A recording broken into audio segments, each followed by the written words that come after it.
kami dari Fakultas Hukum Universitas 17 Agustus 1945 Surabaya. Pada kesempatan kali ini kami akan membahas tentang laïcité, sebuah konsep dari Prancis yang membicarakan hubungan antara agama dan negara, serta apakah laïcité bisa diterapkan di Indonesia saat ini. Yuk simak penjelasannya sampai akhir. Baik, sebelum memulai video, izinkan kami untuk memperkenalkan diri terlebih dahulu. Di sini saya, Nandita Febiana Kusumadewi dengan NIM belakang 083 serta rekan-rekan saya. Perkenalkan nama saya Narendra Gunawati dengan NIM 073. Halo semuanya, perkenalkan nama saya Dini Cahyo Irdiati dengan NIM belakang 077. Halo semuanya, perkenalkan nama saya Bunga Ramadhania dengan NIM 084. Halo semuanya, perkenalkan nama saya Nadia Putri Maisaro dengan NIM belakang 071. Halo semuanya, nama saya Billy Satriani dengan NIM belakang 089. Halo semua, perkenalkan nama saya Muhammad Ibrahim Syefullah dengan NIM belakang 019. Halo semuanya, nama saya Yogan Wisidiro dengan NIM 065.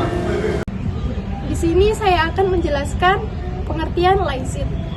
Sekularisme dalam bahasa Prancis yaitu laïcité adalah konsep masyarakat sekuler. Pada masyarakat tersebut, urusan agama dipisah dari negara. Selama abad ke-20, konsep ini berkembang menjadi penyetaraan semua agama. Tetapi pada dasarnya konsep ini merupakan prinsip pemisahan agama dari negara. Laïcitas atau laicit adalah prinsip sekularisasi institusi politik di mana negara tidak didasarkan pada agama resmi dan pemerintahannya tidak dianggap mewakili peran ilahi tertentu. Konsep ini menegaskan bahwa adanya pemisahan antara kekuasaan politik administratif dan kekuasaan agama. Laïcitas berbeda dengan sekularisasi masyarakat. Jika masyarakat sekuler cenderung tidak religius, laïcitas justru menekankan bahwa pemerintahan harus netral terhadap agama, tidak berdasarkan nilai-nilai teologis maupun rohania.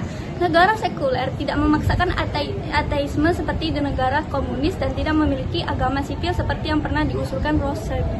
Tujuan utama laïcitas adalah menciptakan ruang politik yang dapat mempersatukan semua warga tanpa memandang agama atau keyakinannya. Dalam pandangan sekuler, kepercayaan terhadap agama, deisme, ateisme, atau agnostisisme hanyalah pendapat pribadi yang tidak boleh mencampuri urusan negara. Halo saudara, saya akan menjelaskan sejarah laïcité. Jadi sejarah laïcité itu dimulai dari bahwasannya para filosof seperti John Locke misalnya itu mengemukakan pendapat bahwasannya agama itu harus dipisah dari politik. Nah, kenapa demikian? Karena gini, dulu itu Eropa itu berada pada masa abad ke-8. Nah, kenapa disebut abad ke-8? Karena perkembangan Eropa waktu itu nyusut begitu dengan peradaban-peradaban yang lain. Di sisi lain, waktu itu Eropa itu dilanda perang salib, di mana perang salib itu dipelopori oleh gereja Katolik Roma, begitu. Nah, ini itu membuat kemunduran Eropa itu sendiri. Ditambah lagi, setelah perang salib itu ada perang-perang lain, seperti perang 30 tahun dari tahun 1618 sampai 1648 yang selesai setelah perjanjian Westphalia. Nah, perang itu perang antara Liga Katolik dan Liga Protestan. Nah, di mana agama itu ikut campur dalam urusan politik, mengakibatkan peperangan, mengakibatkan Eropa itu mundur begitu. Nah, dengan demikian memisahkan antara peran agama dengan politik itu akan menyebabkan perang itu tidak terjadi dan Eropa itu tidak lagi dilanda konflik. Harapannya seperti itu. Nah, sehingga di Prancis utamanya setelah revolusi Prancis, di mana kaum bangsawan atau rajanya itu yang terikat dengan ikatan ilahiyah itu dilengsarkan, maka Prancis itu menjadi pelopor bagi negara-negara sekuler di Eropa tersebut. Nah, jadi Eropa itu akhirnya memisahkan antara agama dan dunia politik karena menghindari bahwasannya agama itu nanti akan masuk ke politik dan mengakibatkan kepentingan agama itu tercampur baur dengan politik begitu. Di sini saya akan menjelaskan penerapan laicite di Prancis. Di jantung Republik Prancis terdapat sebuah prinsip yang mendefinisikan hubungan antara negara dan agama laicite. Prinsip ini secara fundamental dilegalisir melalui Undang-Undang Pemisahan Gereja dan Negara tahun 2005. Bukan berarti anti agama, tetapi melainkan tentang netralitas negara dan kebebasan berkeyakinan bagi setiap individu. Penerapan laicite tentang ruang publik yang netral memastikan bahwa pemerintah, lembaga-lembaga publik, dan administrasi negara mulai dari kantor polisi hingga balai kota harus tetap sepenuhnya netral terhadap semua keyakinan, berarti tidak ada agama yang didukung, diistimewakan, atau disubsidi oleh negara. Fungsi publik beroperasi tanpa simbol atau ritual keagamaan, maka dari itu pejabat publik harus menjalankan tugas mereka tanpa menunjukkan afiliasi agama secara mencolok. Dan area yang paling sering dilihat dalam penerapan laicite adalah sistem sekolah umum. Sekolah di Prancis dianggap sebagai tempat di mana warga negara masa depannya dibentuk. Dan oleh karena itu harus menjadi tempat netral untuk memastikan kesetaraan dan persatuan di antara semua siswa.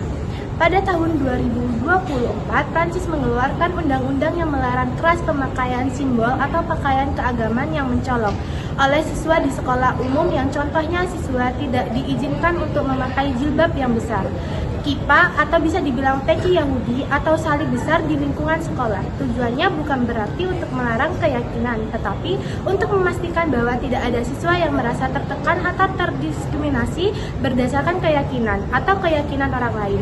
Keyakinan dihormati sebagai urusan pribadi yang dapat dipraktikkan di luar gerbang sekolah. Maka dari itu siswa masih diperbolehkan mengenakan simbol yang sangat kecil atau tersembunyi, asalkan tidak menarik perhatian atau menunjukkan afiliasi secara mencolok.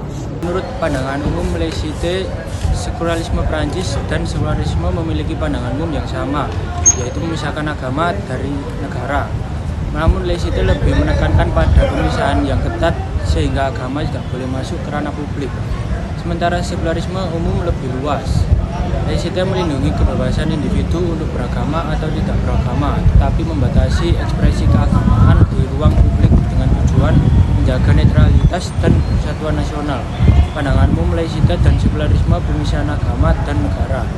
Keduanya meyakini bahwa pemerintah tidak boleh dipengaruhi oleh agama atau lembaga keagamaan. Kebebasan beragama. Keduanya melindungi hak setiap individu untuk mempraktikkan agama, tidak menganut agama, atau memilih untuk tidak menganut agama apapun. Netralitas negara. Negara bersikap netral terhadap semua agama, tidak memihak pada satu agama pun, dan memperlakukan semua agama secara di hadapan hukum. Perbedaan dalam penerapan laicite sekularisme Prancis. Pemisahan ketat memiliki penekanan yang lebih kuat pada pemisahan agama di ruang publik. Tujuannya adalah menjaga ruang publik seperti sekolah dan tempat kerja bebas dari pengaruh agama untuk memastikan persatuan nasional. Pembatasan ekspresi menerapkan pembatasan terhadap simbol atau pakaian keagamaan yang mencolok di sekolah publik dan terkadang di ruang publik lainnya.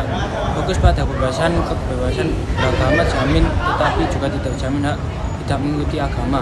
Kebebasan berekspresi termasuk menistakan agama juga dilindungi oleh hukum. Sekularisme umum fleksibilitas lebih bervariasi dalam penerapan. Beberapa negara dalam sistem sekular seperti Amerika Serikat masih memiliki masyarakat yang sangat religius. Fokus pada kebebasan individu dalam beragama tanpa necessary membatasi ekspresi keagamaan secara ketat di ruang publik, asalkan tidak melanggar hukum atau membahayakan orang lain. Menurut pendapat kelompok kami, apakah laicit bisa diterapkan di Indonesia?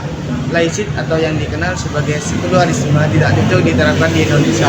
Hal ini karena negara-negara yang menganut paham sekularisme biasanya dipenuhi oleh orang-orang yang berpandangan sekuler, yaitu mereka yang menganggap bahwa agama yang mengatur urusan pribadi, bukan urusan publik. Padahal dalam agama sebenarnya tidak hanya mengatur urusan pribadi saja, tapi juga mengajarkan cara hidup dan mengatur urusan duniawi.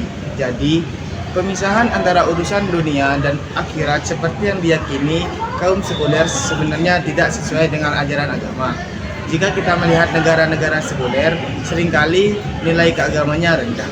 Banyak masyarakat yang kurang peduli dengan nilai-nilai ketuhanan yang cenderung hidup tanpa ikatan dengan ajaran agama. Namun, karena negara sekuler menjunjung tinggi liberalisme, mereka tetap menghargai orang yang beragama. Hanya saja, para agama dibatasi. Misalnya, dalam dunia politik, agama tidak boleh menjadi dasar dalam pengambilan keputusan. Sistem seperti itu tentu sulit diterapkan di Indonesia, sebab masyarakat Indonesia sangat beragam dan banyak yang menjadikan ajaran agama sebagai panduan hidup. Dalam membuat peraturan dan kebijakan, Indonesia perlu mempertimbangkan nilai-nilai agama yang diyakini masyarakat. Oleh karena itu, peran lembaga keagamaan di Indonesia penting untuk menjaga agar urusan duniawi tetap selaras dengan nilai-nilai agama. Hal ini tentu tidak bisa dilakukan jika urusan agama dan negara benar-benar dipisahkan, seperti dalam sistem sekuler. Jadi dari pembahasan tadi kita bisa simpulkan bahwa laicite adalah prinsip pemisahan agama dan negara untuk menjaga kebebasan dan keadilan sosial. Namun penerapannya harus diselesaikan dengan budaya dan nilai-nilai bangsa masing-masing. Terima kasih sudah menonton video kami. Semoga bermanfaat dan menambah wawasan hukum kalian semua. Jangan lupa like, comment, and subscribe. Bye-bye.